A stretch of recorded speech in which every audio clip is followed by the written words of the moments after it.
just summarizing sort of highlights of the day, I just want to leave you guys with three things. One is just a little bit of a plug for women in mining in the UK. We're putting together a project that we do once every 2 years that's called the Global Top 100 Inspirational Women in Mining. And it is basically a collection of women in the industry. So they could be lawyers, doctors, accountants, working for McKinsey's, working for a mining company, consultant, whatever. But it's up to you guys to nominate them. So come to me and I'll tell you more about it, or go on the Women in Mining website. But the nominations are open until mid-August, and we would love to collect as many of these inspirational women in one place as we can. And then towards the end of the year, we do a big launch and we showcase the book. So second thing I just want to cover is just the highlights and some of the things that I found really interesting. You know, we galloped around the world, finishing on Europe, but we've gone from Peru to PNG to North America to Australia to West Africa, and covered the base metals and the precious metals. And you know, we started off hearing this morning about that China and the first world is really where the economy is at. And I quite like this quote that the Jetsons define the East and the Flintstones define the West. Let's see whether that actually plays out. We also heard about how the geopolitical winds challenge companies. Well, we knew that, but we seem to be in a new pressure of these geopolitical challenges that we're seeing in this era of transparency. And we learned a new term, at least I did, banana. Build absolutely nothing anywhere near anyone, which I hadn't heard before. Frightening stuff. Interesting panel on EVs and the electrification and the impact on the copper industry. Johnny obviously pumping us up, getting us really excited about the future for copper and the outlook for copper. And I thought it was interesting that the tensions between obviously a potential supply side response, capital moving from active to passive, and Julian making the point that he feels that we may be seeing a longer cycle, volatile, but a longer cycle this time. And that flowed through to the gold and silver outlook, where we were also told that we could be seeing a longer cycle in those commodities as well, from the 5 to 7 years, which we're traditionally used to 10 years and plus.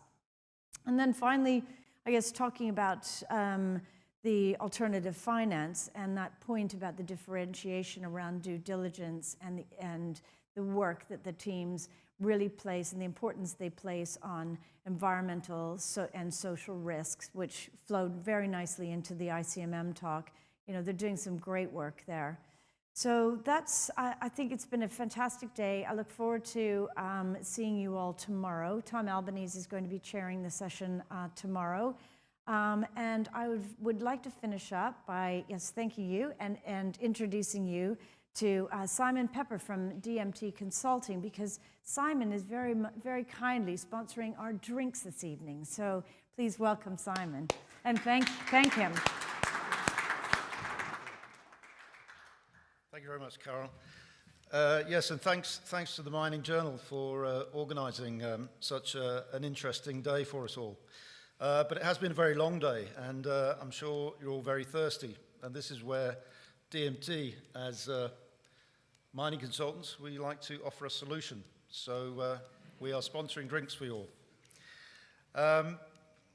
I note that we're the only consultant here today. I'm not quite sure why that is, but I'm glad we don't have to buy them a drink. Just occurs to me, where do consultants fit into all of this? We've heard a lot from the economists, and I'm never quite sure who's got the more opinions, economists or geologists. It's quite a close one there.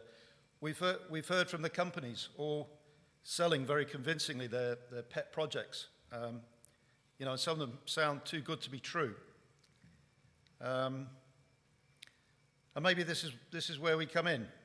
They all gloss over their disclaimer in about half a second, but I can't remember the last time I saw one of these presentations where anybody dwelt on their disclaimer to explain it. you know, they're really washing their hands of just about the whole content of the presentation. And every figure that's in there, every ton, every grade, every dollar that they quote, this is our meat and drink. This is the stuff that we analyze. We either study it from a due diligence point of view when we're looking at other people's work, or we generate our own work when we're doing our own studies, scoping studies, PFS, FS. So that's where I think consultants come in. We add value by identifying problems, and I think we've got enough experience within our organization where we've seen just about every problem that can come up in a mine. Problems in today's vocabulary are obviously described as risks. So it's a case of identifying the risks and managing the risks. But the general backdrop to all of this that I think we can all agree on is that there is an inevitable increasing demand for metals and mining commodities, and how we're going to meet those challenges in the future. Just one other, we do other things apart from sponsor drinks, but I just want to mention that on Thursday night, we have the Mining Sundowner at the King's Arms pub in Shepherd's Market. You're welcome to come along and join us there as well. And in the meantime, please come and join us. The rest of my team are there. Steve Jones, Hakan Arden, and there's no such thing as a free drink. So please, if you're having a drink, come and speak to us. Thank you very much.